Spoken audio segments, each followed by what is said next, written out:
Hello everyone. आज हम discuss करेंगे रिलेटिव एटॉमिक मास और रिलेटिव डेंसिटी। इसमें देखें कि रिलेटिव किससे रिलेटिव है ये एटॉमिक मास। तो रिलेटिव एटॉमिक मास रिलेट करते हैं 1/12 मास ऑफ कार्बन 12 आइसोटोप। तो relative atomic mass is equal to atomic mass of an element divided by 1/12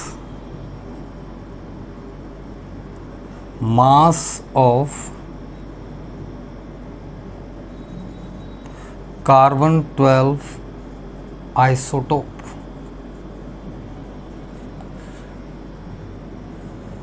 इसका मतलब है ये atomic mass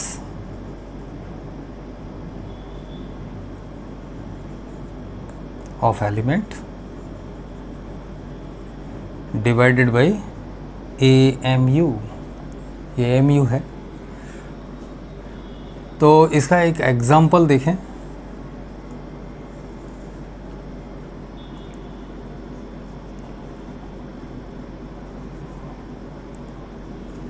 relative atomic mass of nitrogen. Nitrogen का relative atomic mass of nitrogen is equal to atomic mass of nitrogen का atomic mass 14 AMU।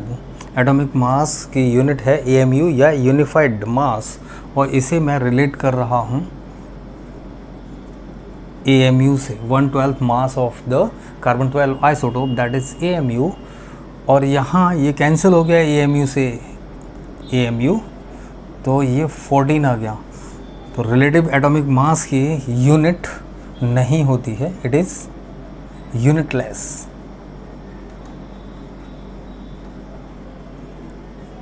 ठीक है, जितने भी एटॉमिक मासेस अगर हम पूछ रहे हैं और रिलेटिव एटॉमिक मास दिया जाएगा तो उसमें कोई यूनिट लगाने की ज़रूरत नहीं है। तो इसी तरीके से एक और हमारे पास में रिलेटिव डेंसिटी है जिसकी यूनिट नहीं होती, उसे रेफरेंस डेंसिटी से को रिलेट करते हैं। तो यहाँ हम सेकंड कंसेप्ट है हमारे पास रिलेटिव डेंसिटी, इसे हम बोलेंगे शॉर्ट में RD। तो रिलेटिव डेंसिटी मतलब RD is equal to density of one substance first divided by reference density of substance second, जो कि रेफरेंस सब्सटेंस है। तो RD है रिलेटिव डेंसिटी। RD ये दो तरीके से होती है। एक है वेपर डेंसिटी जिसे हम बोलते हैं VD शॉर्ट में। दूसरा है रिलेटिव डेंसिटी स्पेसिफिक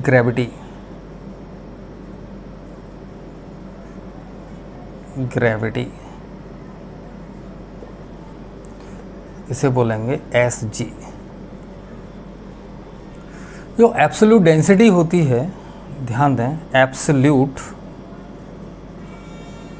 डेंसिटी ये है मास वॉल्यूम का रेशियो। मतलब डेंसिटी एब्सोल्यूट क्या है, मास दैट इज m/v। इसकी यूनिट होती है,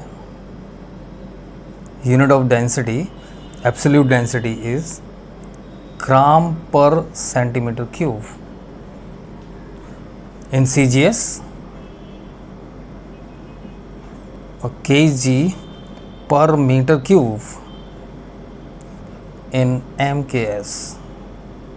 MKS में रहेगी। इसी तरीके से अब देखें वेपर डेंसिटी।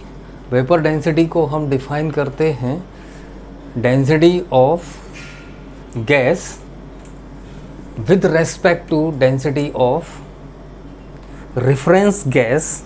और रेफरेंस गैस में हम कोई भी गैस लें, जनरली हम लेते हैं हाइड्रोजन। तो देखें फर्स्ट है हमारे पास वेपर डेंसिटी। वेपर डेंसिटी में क्या है, डेंसिटी ऑफ गैस, कोई भी गैस जिसका रेफरेंस में हमें डेंसिटी लेनी है, और यहाँ पर होगी डेंसिटी ऑफ H2 गैस, है ना, H2 gas.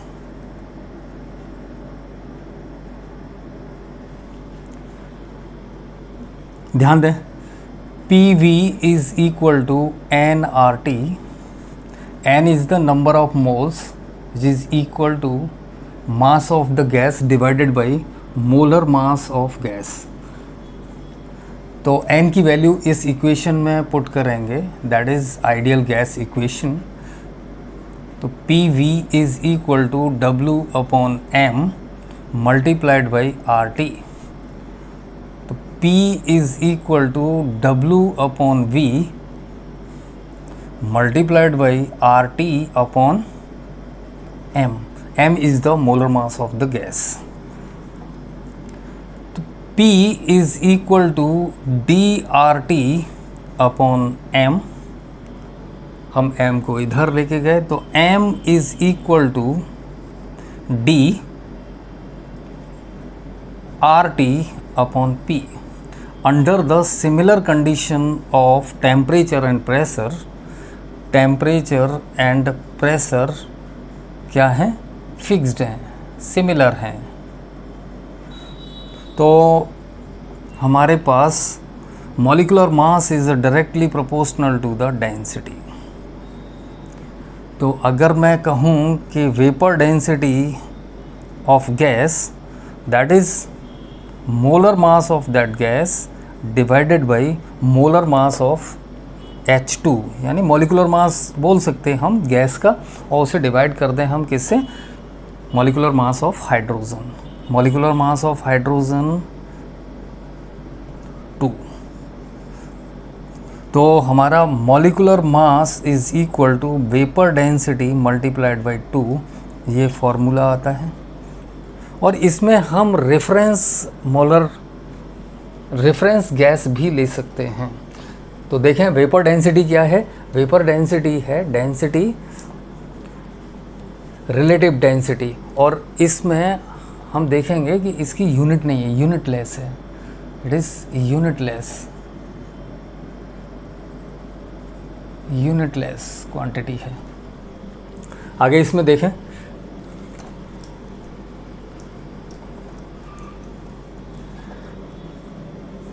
Vapour density, note करके लिखा है मैंने, नोट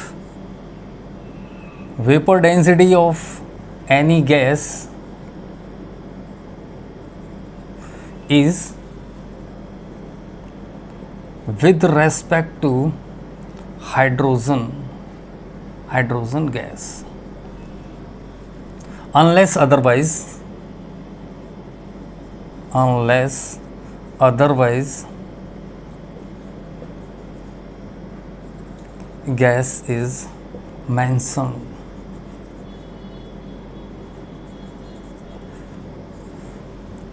अगर कोई गैस मेंशन नहीं है तो हम H2 लेंगे। एग्जाम्पल देखें,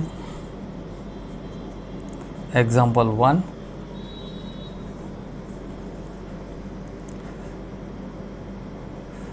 find vapour density of SO2 gas. इसमें कोई भी गैस का रेफरेंस नहीं दिया गया है तो हम इसे मानेंगे हाइड्रोजन गैस। तो यहाँ पर हमारे पास है vapour density is equal to molar mass of SO2 divided by molar mass of H2। H2 का मॉलिक्यूलर मास या मोलर मास कितना है? 2। Vapour density is equal to SO2 का मॉलिक्यूलर मास 64 और हाइड्रोजन का मॉलिक्यूलर मास 2। तो हमारे पास vapour density आ गई 32। इसकी कोई यूनिट नहीं है।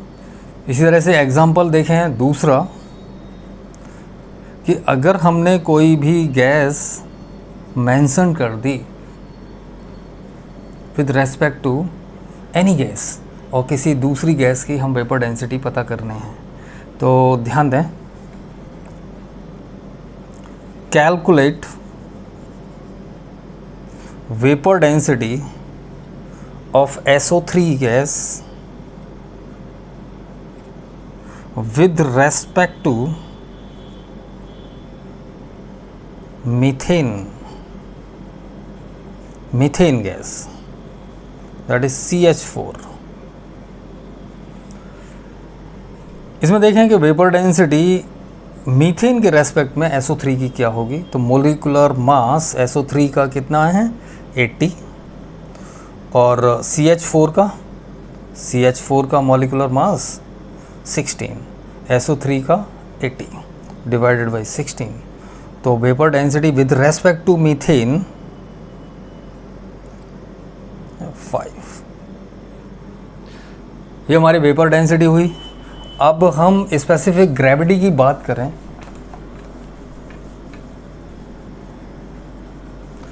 तो स्पेसिफिक ग्रेविटी किसी भी सॉलिड या लिक्विड के लिए हम मेज़र करते हैं। तो specific gravity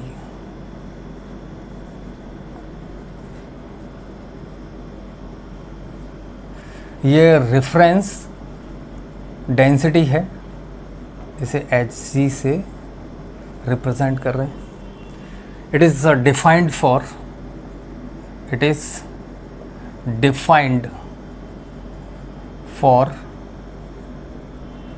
solid and liquid with respect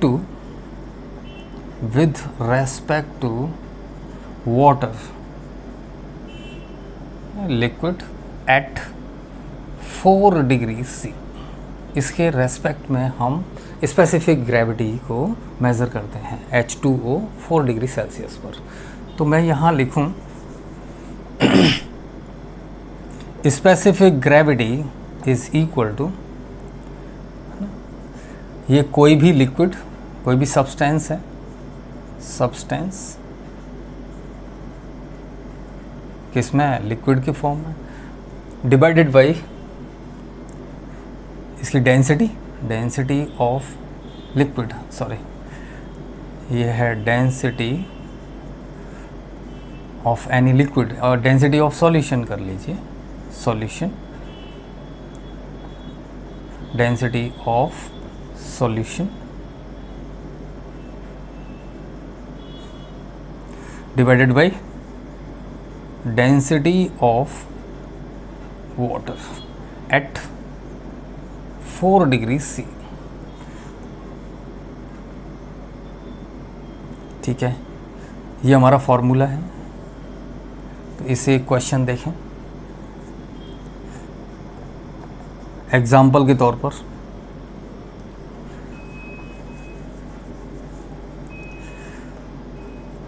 the density of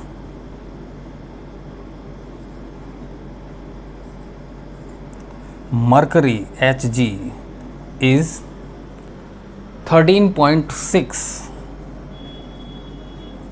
gram per ml।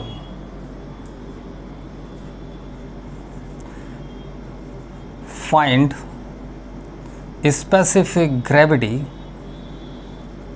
Of mercury. यहाँ पर कोई भी लिक्विड मेंशन नहीं है तो हमें वाटर लेना होगा। Specific gravity of Hg is equal to density of liquid Hg, that is 13.6 gram per ml। तो density of water at 4 degree Celsius ये है 1 ग्राम पर ml। तो स्पेसिफिक ग्रेविटी मरकरी की है 13.6। इस तरीके से हम स्पेसिफिक ग्रेविटी, वेपर डेंसिटी, ये दोनों ही रिलेटिव डेंसिटी हैं, रिलेटिव एटॉमिक मासेस हैं, इन्हें कैलकुलेट करते हैं। ठीक है।